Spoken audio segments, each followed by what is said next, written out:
So I want to talk to you today about resilience. It's a word I really like.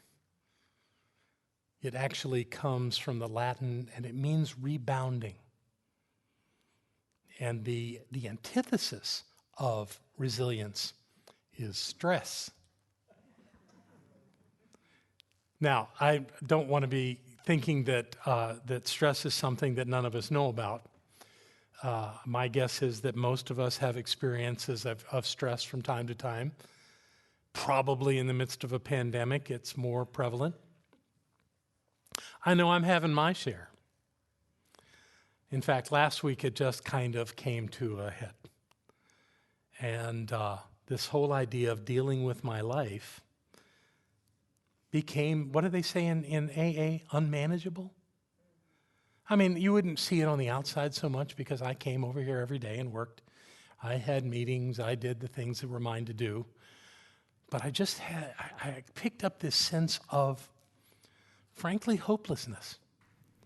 And it was wearing on me. You know, I was managing it, kind of keeping it in the back. And then Thursday, was it Thursday? Yeah, Thursday about 3:30 in the morning, I woke up.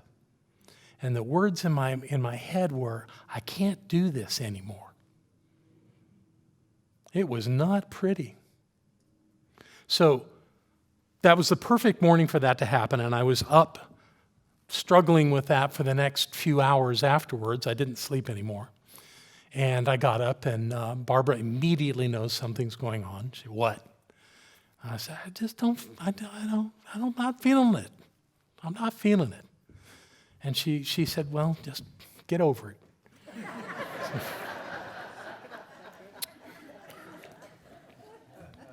Okay. So I came over here to work. Thursday's my day where I put my message and my meditation together, and I write what's called an update that goes out to everybody on Friday. And I got none of that done. Of course, I didn't spend the whole day over here. We had things I had to do away from here. And it was a full day, but I didn't get any of it done. I did spend a little time at my desk at the end of the end of the day, just in time to get an email from the U.S. government telling me they had rejected my request to borrow money that we would have used to fix the creek bank. Most of you know that we've had this project of the creek bank going on, and it seemed a logical thing with the government wanting to do all these SBA loans. They were asking me to do it. They kept sending me these things, so I applied, and they sent me this letter that said no. It had a big round zero in the amount that they were going to lend us, and of course that did not help at all. You know, that just added to all of that. Now, one thing I did get done on Thursday was I did ask myself, what do you want to focus on to get out of this? How do you get out of this? And the word resilience came. And again, I love the word resilience. And it just kind of has an energy that's uplifting. And I spent a little time looking at it, but nothing really gelled. And so in the midst of that struggle of finding out how to get through that, I just set it down and said, we'll look at it again. I knew Friday was a full day, that I was not going to get to work on any of this on Friday. And I said, well, it's just going to happen on Saturday then. But I was still feeling the pressure, you know. That's one thing about stress. It has an innate pressure to it. It's an internal pressure. Now, the thing about stress is that nothing can make us stressed. Nothing. Except ourselves. So anytime even if you've got a great story, even if it's compelling and you know exactly what you want to say about why your life's not working, it's not that. It's you. It's me. Now, that right in itself is an intellectual concept that doesn't necessarily pull you out of it. It's almost like you dig in. Knowing completely it's not helping a thing and that you're not getting where you want to go, but you dig in, or I do, and do it. And just like, it's terrible. It's not working. I don't want to do this. And that's kind of where I was. So Friday night I came home. And Barbara said, what's going on? I told her about the letter from the SBA. And she said, well, you know, in our emergency funds, we have enough to fix the creek. And you remember that at the beginning of the week, we got a letter from the state of North Carolina stating that the state will give us $84,000 in matching funds to correct the creek. That's a good thing. So we have a grant for $84,000, and I'm still in a state. Yeah, go ahead. Yeah, let's have a moment here. Now, I don't want to take the money out of our emergency fund because then we don't have an emergency fund. We don't have reserves. And if anyone knows it, Sherry Free will tell you we have to have reserves. She's nodding her head. That she beat that drum for the 3 years she was on the board. But we do. We have reserves. And I'm going, okay, we're not going to use the reserves, but just knowing that's there helps me. It gives me something to kind of hold on to say I can pull myself out of that. So Saturday morning at 2 a.m., I wake up thinking about the rejected loan. And suddenly it came to me that I had had a conversation with our banker about an SBA loan, which they can facilitate, and how she told me if we ever wanted to do that, just call her and we can do it. Now, the reason we didn't get the loan from the SBA online was not because we had bad credit. We have excellent credit. We pay all our bills, always on time. We have excellent credit as a community. But apparently I entered some information wrong. And that was the issue because it said in unverifiable information. It was the reason they rejected the loan. But the thing about the government is they won't let you call them and talk it out. You can write them a letter if you want, but that's about it. And it's hard to get anywhere with that, with the government. But then I realized I've got an advocate. The bank wants to help us. And why am I not doing that? Because I forgot. Because I apparently wanted to spend time in that stressful state of agony and anxiety. We don't know why, but I did. So that's been my week. Now, once I got that I could go to the bank, which obviously I learned on Saturday, I have not had that conversation, but my guess is that that's going to be a very productive conversation tomorrow, and that we're going to work something out, and we're going to fix the creek, and we're going to build our new driveway, and it's all going to be fine. So thank you, State of North Carolina, for believing that our piece of the creek bank is worth investing in repairing. And thank you, whatever forces in the universe that will allow us to do that, because the SBA is not my source. And it's all going to work out, because that's what happens. And if you're like me, you can look back across your life and realize that everything's always worked out. I mean, it may mean not exactly like you'd have planned. In fact, I guarantee you not exactly like you planned in every single occasion, but things work out. They just do. That's the nature of life. Especially if we hold on to this idea of being resilient. If we are willing to do what it takes to live a life of resilience. And I want to tell you that resilience doesn't necessarily come naturally to human beings. We have to actually apply some things and create some things in our consciousness to be resilient. Now, I know there are people who are naturally resilient. I met a couple. But they're so happy they can be annoying. Because they've always got an answer, you know? They always tell you why it's no good, or why everything is fine and that your complaints are invalid. But the truth is that we tend to naturally look at the problem and make it bigger than it is.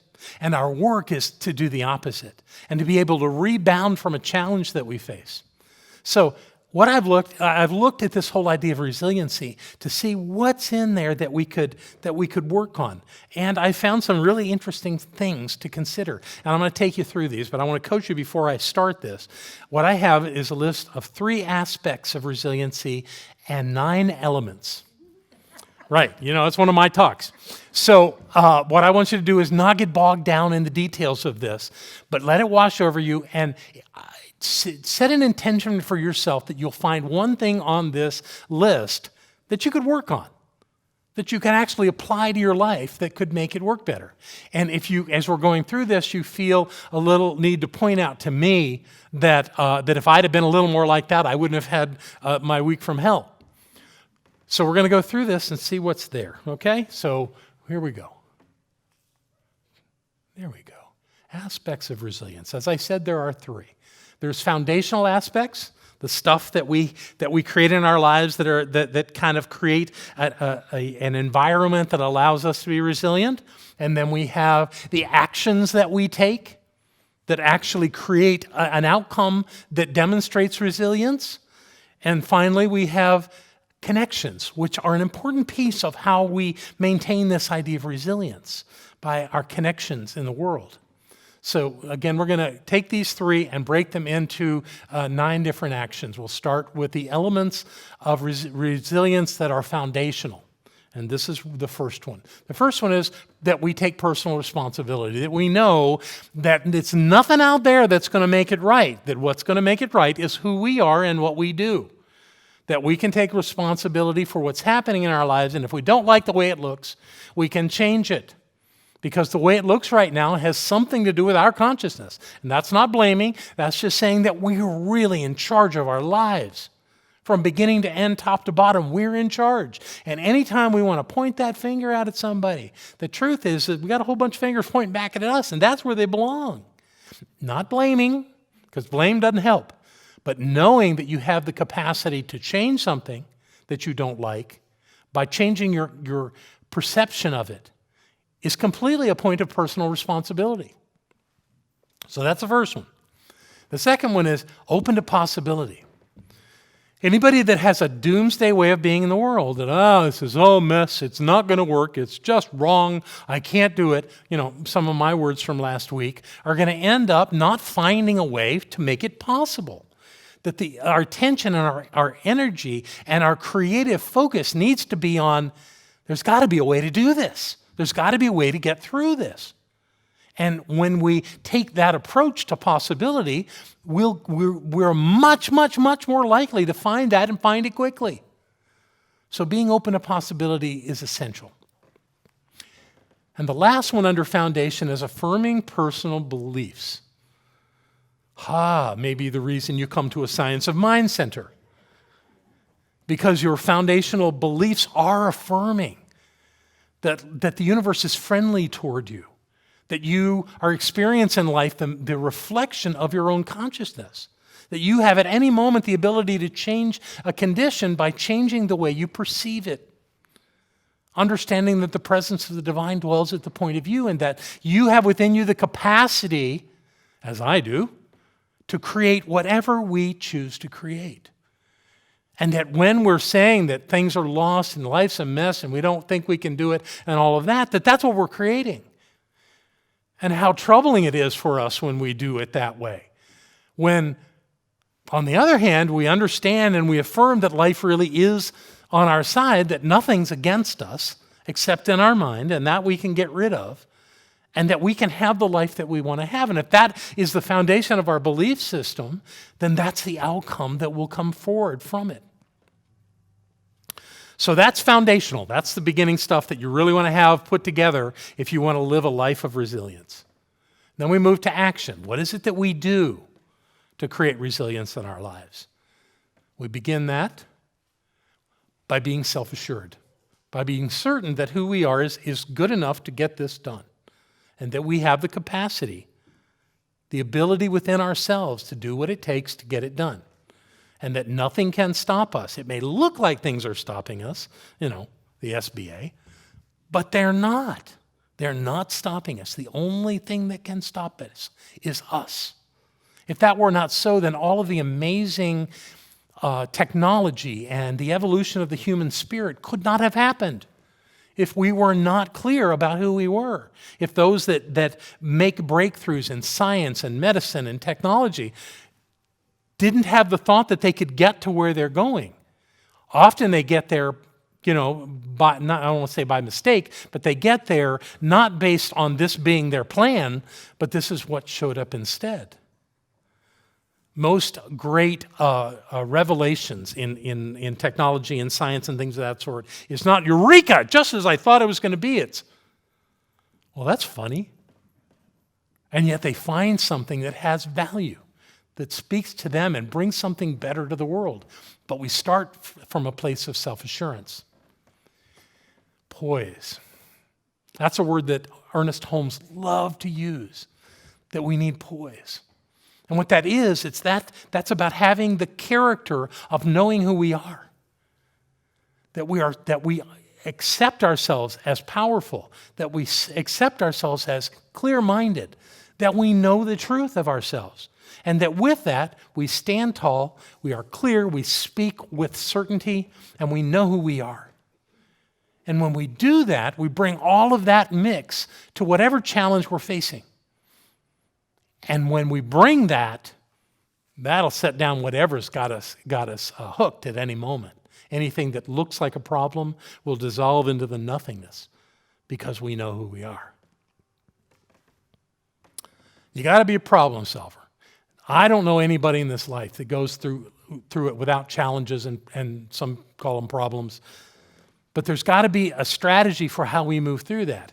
And the first one of that is not to get hooked. Not to get hooked into the idea that you can't. Not to get hooked into the idea that the problem is bigger than you are. As my friend Michael Beckwith likes to say, stop telling people how big your problem is, but tell your problem how big your God is. And that's the God that lives in you, the God of your being that can solve anything, that can work out anything. This is also a great place to think outside the box. Most of us tend to want to stay inside the box. If you heard my weekday wisdom recently, the one about being outside the box, I did that classic little puzzle where there's 3 rows of dots that make a square, and the task is draw 4 straight lines without lifting your pen that goes through all of those 9 dots.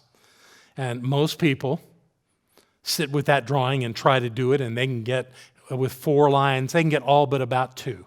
That's usually how it turns out. You got 7 of the dots covered, but 2 of them don't, and you just can't figure it out until you realize you got to draw that line outside of that box, that line of 4, and come back in a different way that allows you to cross every dot. And you do that by going outside of the constraints of the square made by those 9 dots. If you don't know that one, look up 9-dot puzzle and play with it. It's quite fascinating. Problem solving, thinking beyond the traditional ideas to something greater. And we're all capable of doing that. Anyone that's willing to come into a Science of Mind Center and consider this philosophy is willing to play outside the box. All right? So don't be afraid of that. In fact, always look for what's outside the box. It's bigger than what's inside the box. And then the final one under action is being outcome-oriented, knowing that you're going to get where you want to go, even if you don't know how to get there. It's essential that you not think that you have to know every step in every way, all the way through the entire process before you can take your first step toward that outcome that you desire. The truth is, you go to the outcome first, and you get clear that you can have that. We did that in our meditation this morning. We went to the outcome that we were claiming, and we felt it, and we saw it, and we could taste it and touch it because we made it real. And when you make the outcome real, then everything that you do after that brings you closer to it. It's a brilliant idea. These are the elements of resilience that require you take action. Remember, you're looking for the one that's the most important to you today, too. Now we move on to connection. Another reason that coming to a place like this is so powerful and meaningful. Courageous communication. I'm married to someone who knows about courageous communication. The woman just doesn't hold back. And she does that with everybody. And it's not like, if you get a little of that from Barbara, it's not like you're special. Because she does that with everybody, me included. And it's wonderful. And I like the idea of being able to be courageous in my communications to others. To be able to say, that's not working. To be able to say, you need to rethink this thing. to be able to say, you're not going to get there from where you are, from the way you're thinking. And I do that. I do that with a lot of people. But there are times, especially when I'm with someone who I perceive as an important figure who is taking positions. Now, if they're on TV, I can be courageous all day long. But in the presence of someone who is presenting an idea that I disagree with, I have a lot of trouble opening my mouth. There was a time when Barbara and I were at a Sillamar in California. And we had this ministers' meeting in one of the rooms there, one of the meeting rooms there. And the speaker, who I'm very conveniently not remembering his name, was up talking to us, kind of yelling at us and spewing spittle from his mouth as he was telling us how stupid we were and how we were screwing up and that we weren't doing the important work.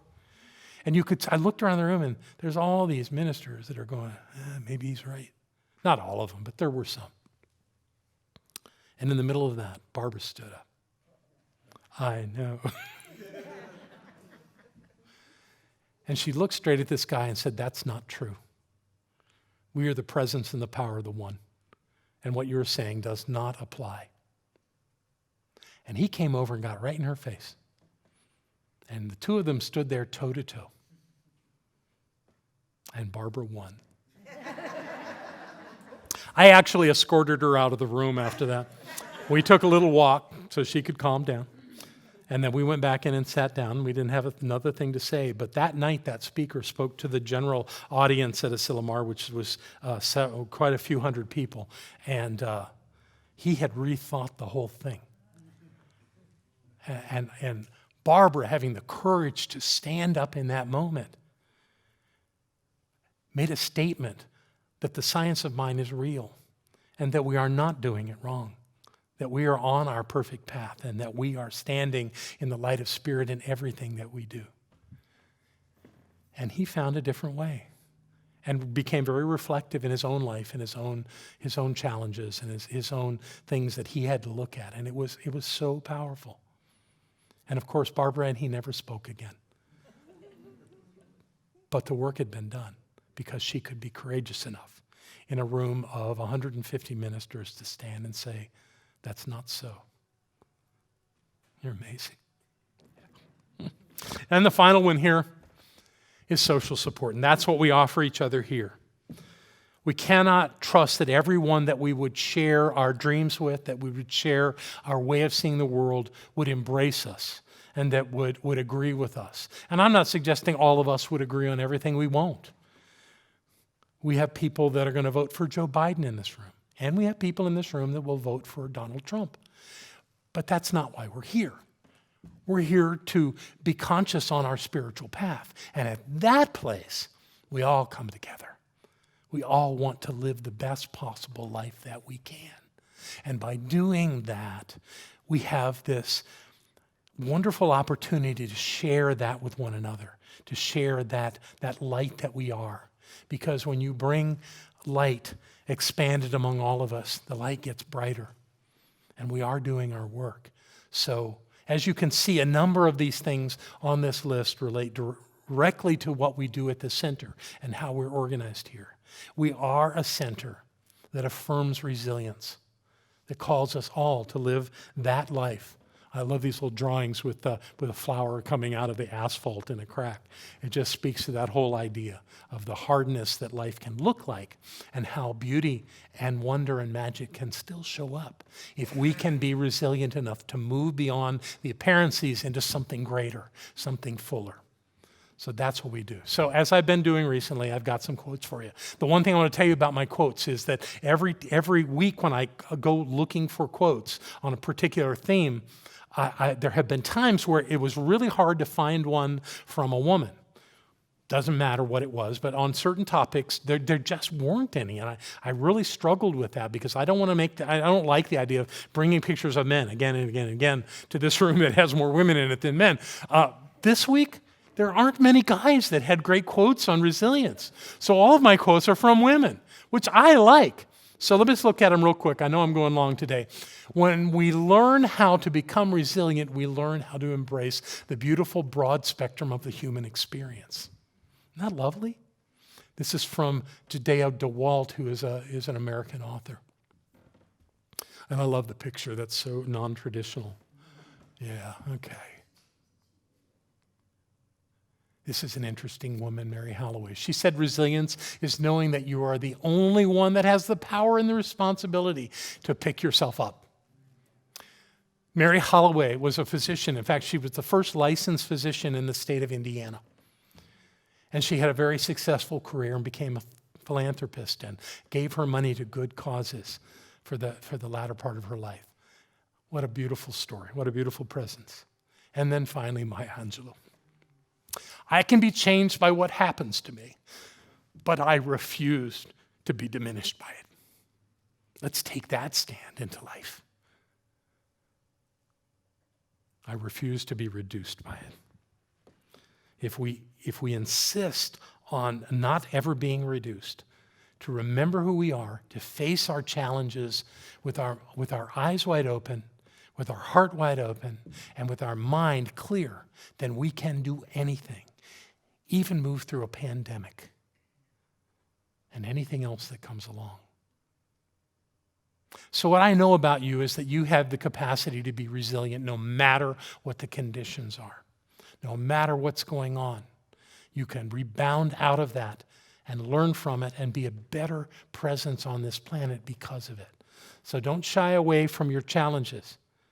See them as opportunity to show the world who you are. I love you very much. God bless you.